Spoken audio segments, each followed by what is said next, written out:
I never thought I'd sign up for a silent meditation retreat, let alone one where I'd be the only guy surrounded by a sea of women, and then have my entire focus hijacked by the one other guy there.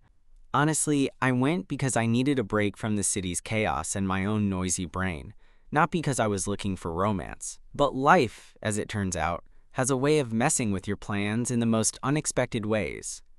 So there I was, sitting cross-legged on a cushion in this serene, sunlit room that smelled faintly of incense and wood polish. The retreat was tucked away in the woods of Vermont, a place that promised peace, mindfulness, and, as the brochure said, deep personal insight through silent practice. The silence part was supposed to be the challenge and the gift. No talking, no phones, no distractions for 3 whole days. I quickly realized I was one of maybe 3 men in a group of about 25. At first, that didn't seem like a big deal. I mean, I'm not usually the type to notice that sort of thing, but after the first hour or so, I caught myself feeling oddly self-conscious. Not in a bad way, just aware. Like I was some sort of anomaly in a group of serene, cross-legged monks, and I was definitely the loudest thought in the room. Then, during the initial orientation, which was more like a whisper session, I saw him. He was seated a few cushions away from me, also a guy, but completely different from me. Taller, lean with this calm energy that felt almost magnetic even in silence. His hair was messy, but his posture was perfect. Straight back, shoulders relaxed. He had this faint smile that made it look like he was in on some private joke with himself, even though we weren't allowed to speak. We didn't introduce ourselves. No names, no small talk. But I found myself stealing glances at him during the meditation sessions. He was the only person who seemed as interested in the silence as I was, and somehow that made him seem less like a stranger and more like some kind of silent companion in this strange experience. The weirdest part? Despite the rules against any eye contact, or really any kind of interaction, we kept catching each other's gaze whenever the instructor's eyes were closed or turned away. And every time we did, there was this flicker, a spark of recognition, curiosity, maybe something more, that neither of us could hide even if we wanted to. I kept wondering what it was about him that pulled me in so much. Was it the way his eyes held stillness? Or the subtle tension in his jaw that betrayed a restless mind beneath that calm exterior? I had no idea, but I knew that this retreat, meant to quiet everything inside me, was doing the exact opposite. It was amplifying this strange connection, this unspoken story unfolding between us without a word. And then, just when I thought I might lose my mind from the quiet, the unexpected happened. Something so small and subtle it almost didn't register, but it changed everything. I felt it like a jolt, as if the silence had suddenly cracked open around us. But I can't tell you what it was just yet. Because if there's one thing this retreat taught me, it's patience. And you're gonna have to hear the whole thing before you can understand just how much one silent glance can say.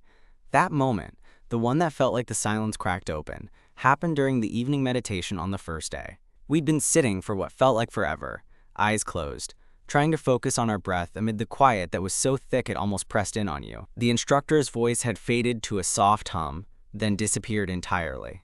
I was just about to tell myself to relax when I felt it, the faintest shift in the air.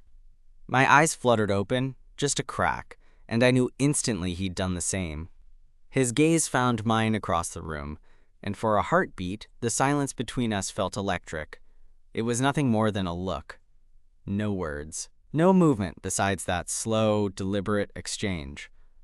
But my heart was pounding like I'd just sprinted a mile. I quickly dropped my gaze to my lap, cheeks flaming. The retreat's rules were clear. No speaking, no eye contact, no interaction beyond polite nods during breaks. But in that moment, none of it mattered. I wanted to look back to let him know I'd seen him, that I was there, that I wasn't totally lost in this weird, silent experience. But the fear of breaking the unspoken code held me back. The rest of that night, I kept catching myself replaying that look. Was it curiosity, recognition, something deeper? The retreat was designed to strip away distractions, but I'd never experienced a distraction quite like this one.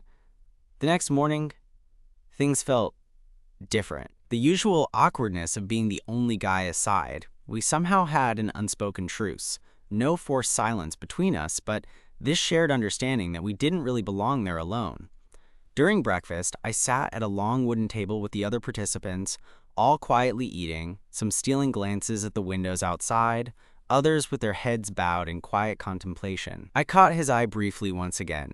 He was sitting maybe 4 seats down, eating a plain bowl of oatmeal, no sugar, no extras. His hair was tousled, like he'd rolled out of bed just minutes before. We smiled faintly at each other. That smile felt different, though. Not just polite or nervous, but something softer, more genuine. Like he was saying, hey, this is strange, but I get it. Throughout the day, we found ourselves drifting toward the same spaces.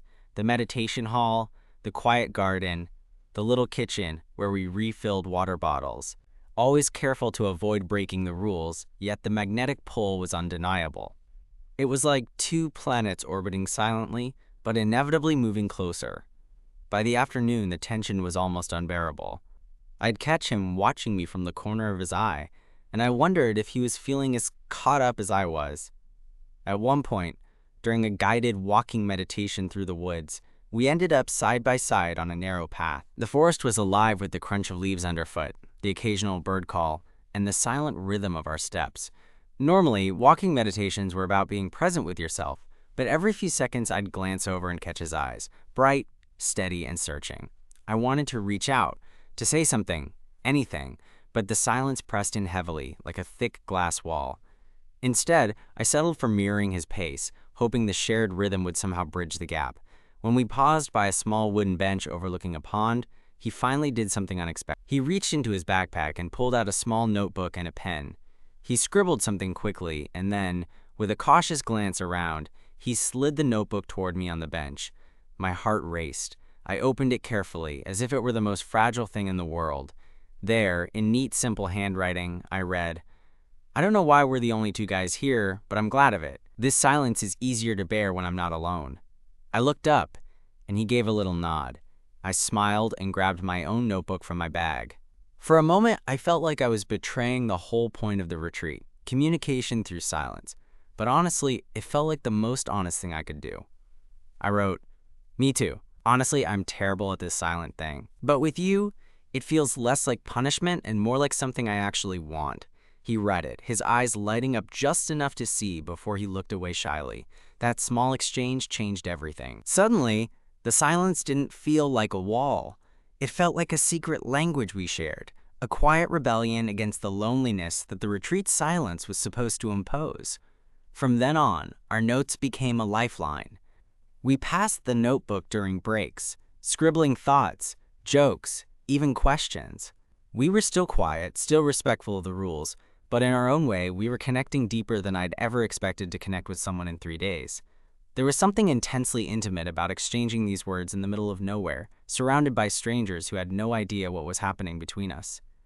That night, as the retreat wound down and the moon hung low in the sky, we sat side by side on the cabin's porch, the notebook resting between us. No words were spoken, but the silence was different now. Comfortable. Full. And in that quiet, I realized that sometimes the loudest conversations happen without a single spoken word. We sat there on the porch, the notebook between us like a silent witness to everything we weren't saying out loud. The cool night air wrapped around us, and the stars above felt impossibly close, as if the whole universe had shrunk down to this tiny cabin in the woods. I glanced at him sideways. He was staring up at the sky, jaw relaxed, eyes tracing constellations I couldn't name. For a moment, I wondered what he was thinking, if he was just as overwhelmed by the weirdness of all this as I was, or if he was already planning what would happen after the retreat. Without breaking the silence, I reached out and lightly touched the notebook. I flipped it open to a blank page and wrote, "I don't want this to end tomorrow." I slid the notebook toward him. He hesitated, then took it and wrote back, "Me neither. This has been something else. I don't even know your name. That hit me harder than I expected. None of this had a name yet. It was just a feeling growing quietly in the background. I grabbed my pen and wrote, "Asterisk, I'm Alex." He smiled, a real smile that made the corners of his eyes crinkle, and wrote on the next page, "Asterisk, Eli." Asterisk simple names, but hearing them felt like anchoring a dream back into reality. We sat there for a few minutes longer, in that easy silence that doesn't need to be filled. The retreat had taught me a lot about mindfulness and breathing and letting go of control, but this moment with Eli was teaching me about connection, the messy, beautiful, complicated kind. The next morning, there was an undercurrent in the air between us, something neither of us tried to hide. During the morning meditation, our eyes met once again, and this time, the look was warmer, more certain. Later, as we were packing up, I caught Eli by the doorway.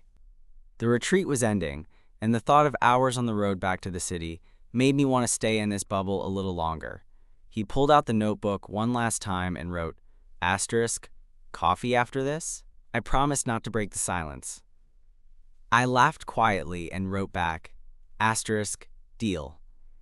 We left the retreat center together, stepping out into the crisp autumn air. The silence between us was different now. Not awkward, but charged with all the possibilities we were finally ready to explore. On the drive back, we still didn't speak. Instead, we exchanged messages on our phones, careful not to break the fragile spell we'd built. It felt like walking a tightrope between what was safe and what was dangerous. When we finally pulled up to a small cafe in town, Eli turned to me and raised an eyebrow, smirking. "Okay, silent coffee date. You ready?" I grinned. "I think so, but if you say one word, I'm out." He laughed. And for the first time since the retreat started, we broke the silence in the best way possible, by talking. We spent hours there, sharing stories about our lives, what brought us to the retreat in the first place, and how unexpectedly refreshing it was to find someone who understood the weirdness of being the only guy in a room full of strangers. By the time we parted ways that evening, I felt something shift inside me. The retreat had been about silence, but what I found was a voice, the courage to connect, to be seen, to start something real. We agreed to meet again, this time without the constraints of silence or meditation. Just two guys who found each other in the quiet. And honestly, I can't wait to see where this goes. Meeting Eli outside the retreat felt surreal. We'd spent days communicating through glances and scribbles, and now here we were, sitting across from each other in a crowded, noisy cafe. The clatter of dishes and chatter around us was almost overwhelming after the quiet we'd been living in, but somehow, I felt more at ease than I had in years. He took a sip of his coffee, eyes wandering around the room before locking onto mine. "So," he said, breaking the silence we'd both been holding on to, "tell me something about yourself that's not in your notebook." I laughed, a bit nervous, but genuinely happy. "Fair. Well, I'm a graphic designer. Spent most of my life in the city, but the noise started to get to me. That's why I signed up for the retreat." He nodded, a small smile tugging at his lips. "Same reason, though I'm a teacher. Thought I could use a break from my classroom chaos." We fell into an easy rhythm, talking like old friends catching up after a long absence. The more I learned about him, the more I wanted to know. His passion for literature, the way he lit up when he talked about his students, and the quiet kindness in his eyes. At one point, he reached across the table and brushed my hand with his fingers. A small, deliberate touch that sent a jolt through me. I didn't pull away. Instead, I turned my hand so our fingers intertwined. A silent promise that whatever this was, I was all in. Days passed after that first coffee date, and we kept meeting, navigating the tricky transition from silent strangers to something more. There were awkward moments, of course, like the time I accidentally called him Alex instead of Eli during a text. And he responded with a single, teasing, "Well, that was unexpected." But mostly there was laughter, understanding, and a growing sense of belonging. One evening, we decided to take a walk through the park near Eli's apartment. The leaves were turning fiery shades of orange and red, the kind of autumn that feels like a fresh start. We didn't talk much, just walked side by side, hands occasionally brushing, until he stopped and pulled me close. "I'm glad you didn't let the silence scare you away," he said softly. "Me too," I replied, looking up into his eyes. He smiled, and in that moment, everything felt right. Weeks turned into months, and what started as a silent exchange blossomed into a deep, meaningful connection. We still had our quiet moments, sometimes comfortable, sometimes confusing, but we learned to navigate them together. Looking back, I realized that retreat was about more than just meditation or silence. It was about finding the courage to be vulnerable, to reach out without words, and to discover that sometimes the most powerful connections happen when you least expect them. With Eli, I found a partner who understands the language of silence and the magic of a shared glance. And honestly, I think that's the kind of love story worth holding on to. There's something funny about how silence can teach you to listen, not just with your ears, but with your whole self. I didn't realize how much I'd been missing that kind of attention until Eli and I started building something that felt like both fragile and fierce at once. One lazy Sunday afternoon, a few months after the retreat, we decided to try something new, a cooking class. Neither of us was particularly skilled, but the idea of laughing through our disasters appealed way more than another quiet night in. The class was supposed to last 2 hours, but it stretched into 4 because we kept getting distracted, mainly by trying to steal bites of each other's sauces or teasing about who had the worst knife skills. In the middle of all that, as we chopped garlic and tried not to set the kitchen on fire, I caught Eli watching me with that same steady, warm gaze he had during the retreat. It was subtle but unmistakable. "You're distracted," I said, nudging him gently with my elbow. He grinned, not missing a beat. "I'm just appreciating the view." I laughed and shook my head. "You're such a dork." "Yeah, but you're dork," he said with mock seriousness. That moment, simple, silly, real, felt like a milestone. We were no longer just two guys who met on a silent retreat. We were weaving stories together in the everyday. But of course, life isn't just about perfect moments. About a month later, Eli called me one evening, his voice low and a little shaky. "Can we talk? Like, for real?" Turns out, his job was shifting. His school was going through some budget cuts, and he wasn't sure how long he'd be able to stay. The thought of losing the stability he'd built was terrifying, and I could hear it in his voice.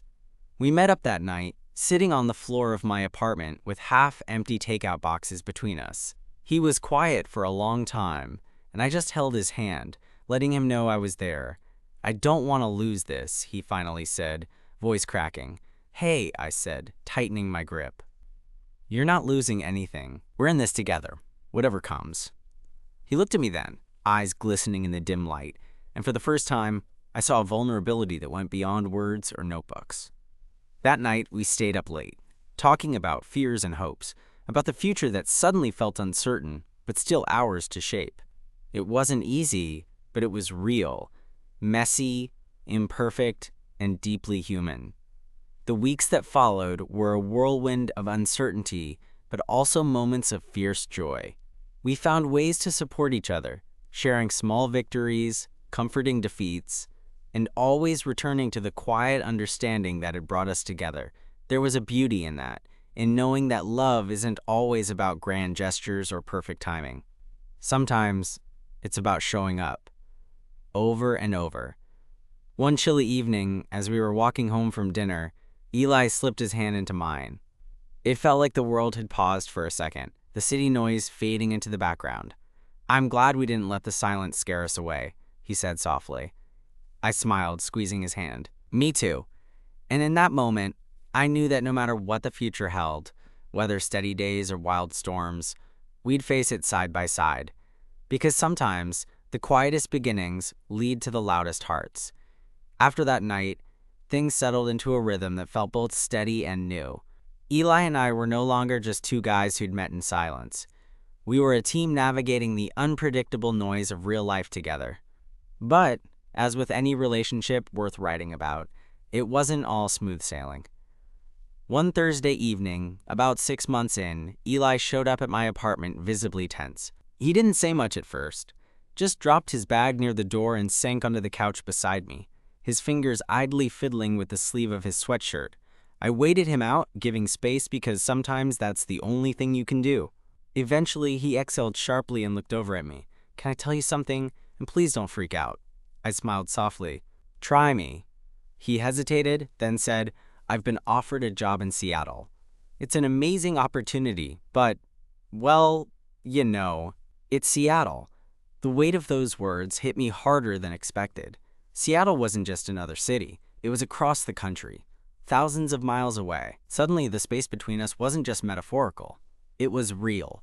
I swallowed, trying to keep my voice steady. That's big and exciting. Yeah, but it's also terrifying, he admitted, because it means either I go and we try long distance, or I say no and maybe miss out on something I've worked for. We sat like that for a while, the kind of silence that isn't empty but filled with all the unspoken possibilities and fears. I don't want to lose what we have, I finally said, reaching for his hand. He squeezed it back, eyes searching mine. Me neither.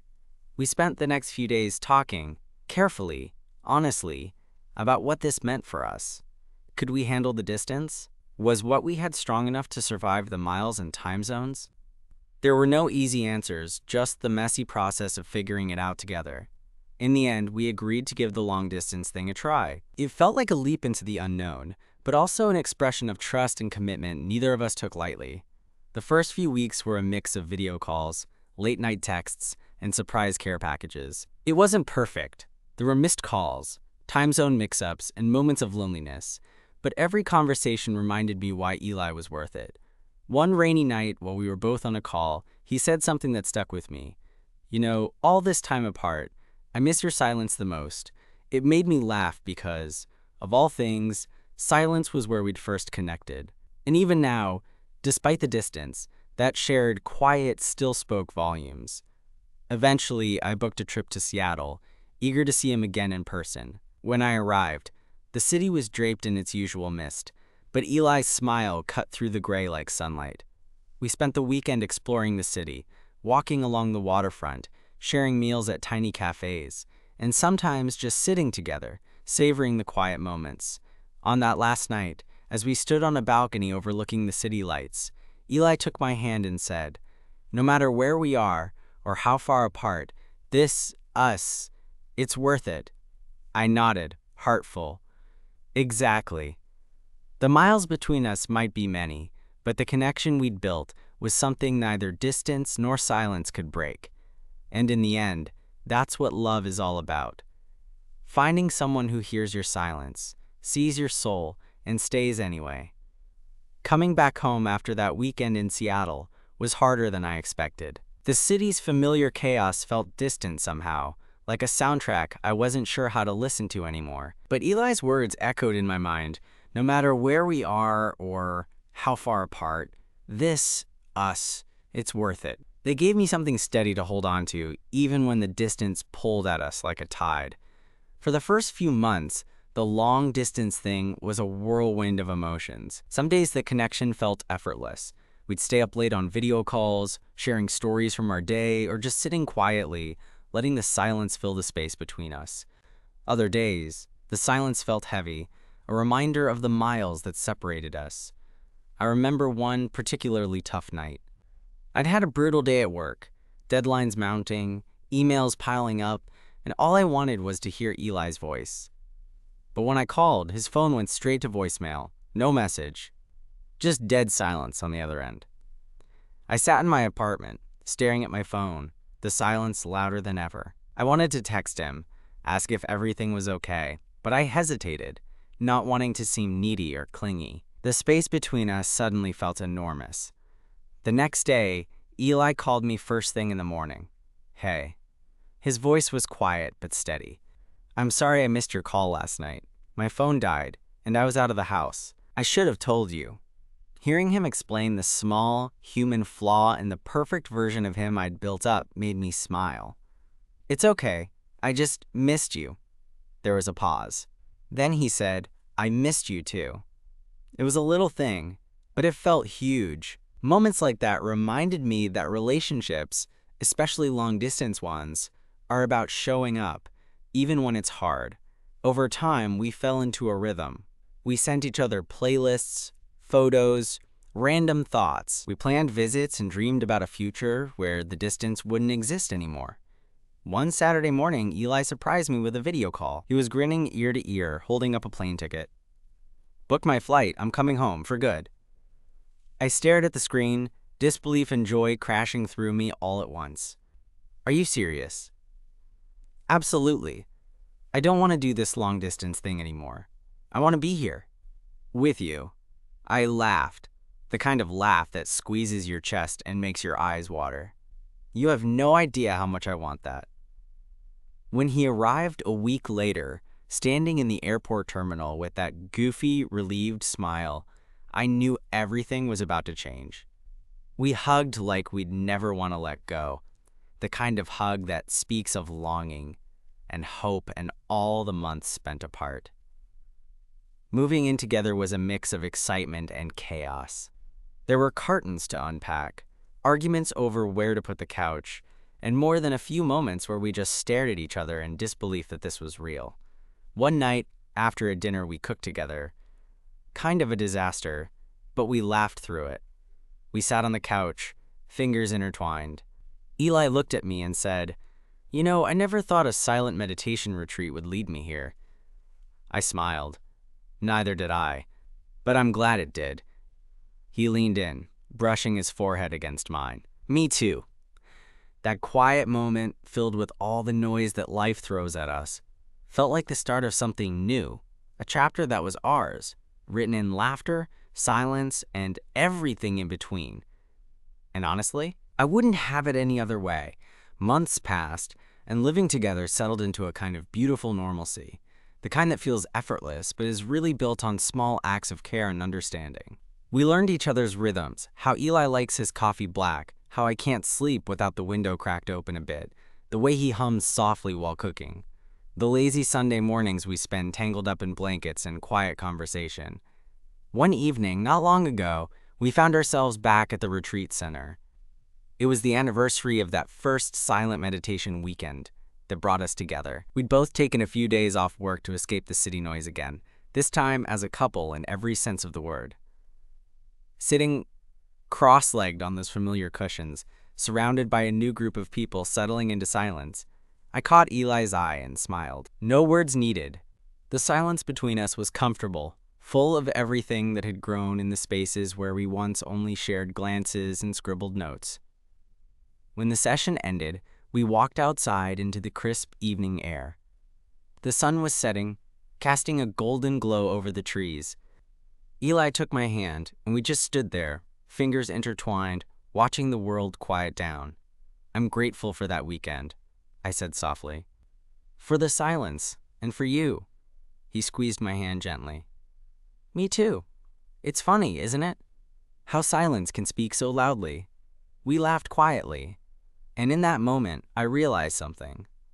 Love doesn't always shout or make grand gestures. Sometimes, it's in the quiet consistency of being there, for the good days, the bad days, and all the moments that fall in between. Walking back to the cabin, I felt a deep sense of peace. Our story wasn't about fireworks or perfect timing. It was about two people finding each other in the stillness, choosing to stay, and growing together in ways neither of us could have predicted. As we settled in for the night, Eli leaned over and whispered, "Ready for the next chapter?" I smiled, heart full. "Always." And with that, I knew we were exactly where we were meant to be, together, in our own quiet, imperfect, and beautiful way.